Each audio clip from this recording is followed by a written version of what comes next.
Hello friends, ನಿಮ್ಗೆಲ್ರಿಗೂ ನಮ್ಮ Moto palace ನ ಒಂದು ಹೊಸ ವಿಡಿಯೋಗೆ ಸ್ವಾಗತ. ಸೊ ನಾನು ಇವತ್ತು ಹೋಂಡಾ ಹೈನಸ್ ಬಗ್ಗೆ ಮಾತಾಡ್ತಾ ಇದ್ದೀನಿ. ಸೊ ನೀವು ಒಂದು ಹೋಂಡಾ ಹೈನಸ್ ನ ಒಂದು complete test drive review expect ಮಾಡಿ ಈ ವಿಡಿಯೋ ನೋಡ್ತಾ ಇದ್ದೀರಿ ಅಂದಿದ್ರೆ ನೀವು ಈ ವಿಡಿಯೋನ ಸ್ಕಿಪ್ ಮಾಡಬಹುದು. ಯಾಕೆಂದ್ರೆ ನಾನು ಇವತ್ತು ಒಂದು ಕಂಪ್ಲೀಟ್ ಟೆಸ್ಟ್ ಡ್ರೈವ್ ರಿವ್ಯೂ ಮಾಡ್ತಾ ಇಲ್ಲ, ಯಾಕಂದ್ರೆ ನಂಗೆ ಇನ್ನೂ ಗಾಡಿ ಸಿಗ್ಲಿಲ್ಲ. ಸೊ ಒಂದು 2 ವಾರದೊಳಗೆ ಮೋಸ್ಟ್ಲಿ ನಾವು ಅದ್ರದ್ದು ವಿಡಿಯೋ ಅಪ್ಲೋಡ್ ಮಾಡಬಹುದು. ಸೊ ಈ ವಿಡಿಯೋದಲ್ಲಿ ಕೆಲವೊಂದು ಜನರು ನನಗೆ ಕಮೆಂಟ್ ಮಾಡಿದ್ರು, ಮುಂಚಿನ ವಿಡಿಯೋಸ್ ಅಲ್ಲಿ ಕಮೆಂಟ್ ಮಾಡಿದ್ರು, ನಾನು ಡೈರೆಕ್ಟ್ಲಿ ಹೋಗಿ ಹೋಂಡಾ ಹೈನಸ್ ಬುಕ್ ಮಾಡಬಹುದಾ, ಏನಾದ್ರೂ ಪ್ರಾಬ್ಲಮ್ಸ್ ಇದೆಯಾ, ಅಥವಾ ಕ್ಲಾಸಿಕ್ 350 ಮಾಡ್ಬೇಕಾ ಅಂತ ಕೆಲವರು ಮೆಸೇಜ್ ಮಾಡಿದ್ರು. ಸೊ ಅದಕ್ಕೆ ಒಂದು ರಿಪ್ಲೈ ಅನ್ನ ನಾನು ಕೊಡ್ತಾ ಇದ್ದೀನಿ. ಸೊ ನಾನ್ ನಿಮ್ಗೆ ಜೆನ್ಯೂನ್ ಆಗಿ ಮಾತಾಡ್ಬೋದು, ಯಾಕೆಂದ್ರೆ ನಾನೊಬ್ಬ ಕ್ಲಾಸಿಕ್ ಓನರ್, ಸಿಗ್ನಲ್ಸ್ ಓನರ್ ಆಗಿದೆ. ಸೊ ನಾನು ಕೂಡ ನನ್ನ ಗಾಡಿ ಆಲ್ರೆಡಿ ಸೇಲ್ ಮಾಡಿದೆ. ಈಗ ನಾನು ಹೋಂಡಾ ಹೈನಸ್ ತಗೊಳ್ಳಕ್ಕೆ ನೋಡ್ತಾ ಇದ್ದೀನಿ. ಅದರಿಂದ ನನ್ನ ಒಂದು ಕಾನ್ಸೆಪ್ಟ್ ಅಲ್ಲಿ ನಾನು ಮಾತಾಡ್ತಾ ಇದ್ದೀನಿ. ಸೊ ಹೋಂಡಾ ಹೈನಸ್ ಬಗ್ಗೆ ಮಾತಾಡಿದ್ರೆ ಕ್ಲಾಸಿಕ್ ಕಂಪೇರ್ ಮಾಡಿದ್ರೆ ಇಟ್ಸ್ ವೇ ಹೆಡ್ ಅಂತ ಹೇಳ್ಬೋದು. ತುಂಬಾ ಫ್ಯೂಚರ್ಸ್ ಇದೆ ಅದರಲ್ಲಿ.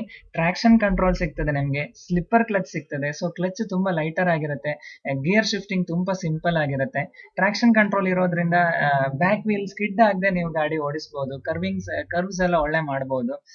ಇನ್ನು ಇನ್ಸ್ಟ್ರೂಮೆಂಟ್ ಕ್ಲಸ್ಟರ್ ತುಂಬಾ ಡಿಸೆಂಟ್ ಆಗಿದೆ.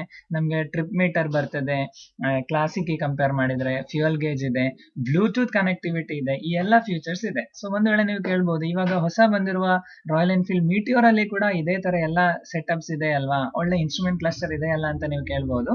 ಆದ್ರೆ ನಾನು ಹೈನಸ್ ಅನ್ನ ಮೀಟಿಯೋರ್ಗೆ ಕಂಪೇರ್ ಮಾಡ್ತಾ ಇಲ್ಲ, ಯಾಕಂದ್ರೆ ಮೀಟಿಯೋರ್ ಒಂದು ಪಕ್ಕ ಕ್ರೂಯಿಸರ್ ಆಗಿದೆ. ಆದ್ರೆ ನಮ್ಮ ಹೈನಸ್ 350 CB350 ಅದು ಆಕ್ಚುಲಿ ಒಂದು ಕ್ಲಾಸಿಕ್ ಮೋಟಾರ್ ಸೈಕಲ್. ಸೊ ನಾವು ಆಕ್ಚುಲಿ ಇದನ್ನ ನಮ್ಮ ಕ್ಲಾಸಿಕ್ಗೆ ಕಂಪೇರ್ ಮಾಡಿ ಮಾತಾಡ್ಬೋದು. ಸೊ ನೀವು ಕ್ರೂಯಿಸರ್ ಇಷ್ಟಪಡುವುದಾದ್ರೆ ನಿಮ್ಗೆ ಡೈರೆಕ್ಟ್ ಮೀಟಿಯೋರ್ಗೆ ಹೋಗ್ಬೋದು. ಸೊ ಹೋಂಡಾ ಹೈನಸ್ ಎಂಜಿನ್ ಬಗ್ಗೆ ಮಾತಾಡಿದ್ರೆ ತುಂಬಾ ರಿಫೈನ್ಡ್ ಎಂಜಿನ್. ಪವರ್ ಬಗ್ಗೆ ಮಾತಾಡಿದ್ರೆ ಕ್ಲಾಸಿಕ್ ಇಂತ ತುಂಬಾ ಪವರ್ಫುಲ್ ಆಗಿದೆ ಗಾಡಿ. ತುಂಬಾ ಅಂದ್ರೆ ಹೆಚ್ಚಲ್ಲ, ನಿಮ್ಗೆ ಒಂದು ಟಾಪ್ ಸ್ಪೀಡ್ 130 ತನಕ ಕ್ಲೈಮ್ ಆಗತ್ತೆ ಅಂತ ಹೇಳಿದ್ದಾರೆ. ಆದ್ರೆ ಒಂದು ಸ್ವೀಟ್ ಸ್ಪಾಟ್ 100 to 110 ಒಂದು ಸ್ವೀಟ್ ಸ್ಪಾಟ್ ಆಗಿರುತ್ತೆ. ರಿಫೈನ್ಡ್ ಆಗಿ ನೀವು ಓಡಿಸಬಹುದು, ವೈಬ್ರೇಷನ್ ಫ್ರೀ, ಅದು ಒಂದು ದೊಡ್ಡ ವಿಷಯ. ಯಾಕೆಂದ್ರೆ ಕ್ಲಾಸಿಕ್ ಅಲ್ಲಿ ನನಗೆ ತುಂಬಾ ಪ್ರಾಬ್ಲಮ್ ಆಗ್ತಾ ಇರುವಂತ ಒಂದು ಸಂಗತಿ ಅದ್ರದ್ದು ವೈಬ್ರೇಷನ್. ಲಾಂಗ್ ರೈಡ್ಸ್ ಅಲ್ಲೆಲ್ಲ ತುಂಬಾ ವೈಬ್ರೇಷನ್ ಕೊಡ್ತಾ ಇತ್ತು. ಸೊ ಹೈನಸ್ ವೈಬ್ರೇಷನ್ ಇಲ್ಲದೆ ಲಾಂಗ್ ರೈಡ್ಸ್ ಮಾಡಬಹುದು. ಸೊ ನಿಮ್ಮ ಲಾಂಗ್ ರೈಡ್ಸ್ ತುಂಬಾ ಎಂಜಾಯಬಲ್ ಆಗಿರುತ್ತೆ ನೆಕ್ಸ್ಟ್ ಹೈನಸ್ ಇದ್ರೆ. ಸೊ ಇದೆಲ್ಲ ನಮ್ಗೆ ಪ್ಲಸ್ ಪಾಯಿಂಟ್ಸ್. ಆದ್ರೆ ಹೈನಸ್ ತಗೊಳ್ಳೋ ಮುಂಚೆ ಅದರದ್ದು ಕೆಲವೊಂದು ಡ್ರಾಬ್ಯಾಕ್ಸ್ ಕೂಡ ನಾವು ಥಿಂಕ್ ಮಾಡಬೇಕು. ಸೊ ಹೈನಸ್ ಇವಾಗ ಬಿಗ್ ವಿಂಗ್ಸ್ ಎಂಬ ಶೋರೂಮ್ಸ್ ಅಲ್ಲಿ ಮಾತ್ರ ಲಭ್ಯ. ಅಂದ್ರೆ ಇಂಡಿಯಾದ ಎಲ್ಲಾ ಹೋಂಡಾ ಶೋರೂಮ್ಗಳಲ್ಲಿಯೂ ಈ ಗಾಡಿ ಕೊಡ್ತಾ ಇಲ್ಲ. ಇದರ ಸರ್ವಿಸ್ ಕೂಡ ನಿಮ್ಗೆ ಬಿಗ್ ವಿಂಗ್ ಶೋರೂಮ್ಗಳಲ್ಲಿ ಮಾತ್ರ ಸಿಗತ್ತೆ. ಆದ್ರೆ ನಮ್ಮ ಕರ್ನಾಟಕದಲ್ಲಿ ತುಂಬಾ ಲಿಮಿಟೆಡ್ ಬಿಗ್ ವಿಂಗ್ ಶೋರೂಮ್ಸ್ ಇದೆ. ಈಗ ನನ್ನ ಬಗ್ಗೆ ಮಾತಾಡಿದ್ರೆ ನಮ್ಮ ಮಂಗಳೂರು ಕೋಸ್ಟಲ್ ಬೆಲ್ಟ್ ಅಲ್ಲಿ ಎಲ್ಲೂ ಬಿಗ್ ವಿಂಗ್ ಶೋರೂಮ್ ಇಲ್ಲ. ನಮ್ಗೆ ಹತ್ರ ಅಂದ್ರೆ ಬೆಂಗಳೂರು, ಅಂದ್ರೆ 340 ಕಿಲೋಮೀಟರ್ ಹೋಗ್ಬೇಕು ಹೈನಸ್ ತಗೊಳ್ಬೇಕು ಅಥವಾ ಸರ್ವಿಸ್ ಮಾಡಬೇಕು ಅಂದ್ರೆ. ಸೊ ಸರ್ವಿಸ್ ಲಿಮಿಟೆಡ್ ಆಗಿರುತ್ತೆ. ಆದ್ರಿಂದ ಹೈನಸ್ ಹೈನಸ್ ಮತ್ತು ರಾಯಲ್ ಎನ್ಫೀಲ್ಡ್ ಕಂಪೇರ್ ಮಾಡಿದ್ರೆ ಅವೈಲಬಿಲಿಟಿ ಮತ್ತೆ ಸರ್ವಿಸ್ ಅಲ್ಲಿ ಕ್ಲಾಸಿಕ್ 350 ಬೆಟರ್ ಅಂತ ಹೇಳ್ಬೋದು. ಆದ್ರೆ ಹೋಂಡಾ ಅವರು ತುಂಬಾ ಕಡೆಯಲ್ಲಿ ಬಿಗ್ ವಿಂಗ್ ಶೋರೂಮ್ಸ್ ಮಾಡ್ತಾರೆ ಅಂತ ಹೇಳ್ತಾ ಇದ್ದಾರೆ. ಸೊ ಅದೆಲ್ಲ ಯಾವಾಗ ಆಗತ್ತೆ ಅಂತ ನಮ್ಗೆ ಗೊತ್ತಿಲ್ಲ.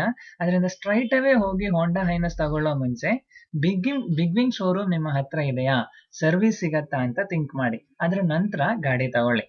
ಸೆಕೆಂಡ್ ವಿಷಯ, ರೀಸೇಲ್ ವ್ಯಾಲ್ಯೂ. ಸೊ ನಿಮ್ಗೆ ರಾಯಲ್ ಎನ್ಫೀಲ್ಡ್ ಯಾವಾಗ್ಲೂ ರೀಸೇಲ್ ವ್ಯಾಲ್ಯೂ ಇರುವಂತ ಒಂದು ವೆಹಿಕಲ್, ಯಾಕೆಂದ್ರೆ ತುಂಬಾ ಜನರು ಈ ಗಾಡಿ ಇಷ್ಟಪಡ್ತಾರೆ. ಅದರಿಂದ ರೀಸೇಲ್ ವ್ಯಾಲ್ಯೂ ಹೋಂಡಾ ಹೈನಸ್ಗೆ ಕಡಿಮೆ ಇರುತ್ತೆ. ಎಷ್ಟಿರುತ್ತೆ ಅಂತ ಕೂಡ ನಾವು ಹೇಳಲಿಕ್ಕೆ ಆಗಲ್ಲ. ಸೊ ರೀಸೇಲ್ ಮಾಡೋ ಪ್ಲಾನ್ ಇದ್ರೆ ಬೆಟರ್ ರಾಯಲ್ ಎನ್ಫೀಲ್ಡ್ಗೆ ಹೋಗಿ. ನೆಕ್ಸ್ಟ್ ವಿಷಯ, ಇದು ನನ್ನ ಮಾತ್ರ ಒಂದು ಕಾನ್ಸೆಪ್ಟ್, ಎಲ್ಲರೂ ಈ ರೀತಿ ಥಿಂಕ್ ಮಾಡ್ತಾರ ಅಂತ ನನಗೆ ಗೊತ್ತಿಲ್ಲ. ಯಾಕಂದ್ರೆ ಹೋಂಡಾ ಹೈನಸ್ ಒಂದು ಹೊಸ ಗಾಡಿ ಆಗಿದೆ, ಈಗ ಸದ್ಯ ಲಾಂಚ್ ಆಗಿದ್ದಷ್ಟೇ. ಇದು ಎಷ್ಟು ಮಾರ್ಕೆಟ್ ಅಲ್ಲಿ ಸಕ್ಸಸ್ಫುಲ್ ಆಗತ್ತೆ ಅಥವಾ ಆಗಬಹುದು ಅಂತ ನಮ್ಗೆ ಇವಾಗ ಹೇಳಲಿಕ್ಕೆ ಆಗಲ್ಲ.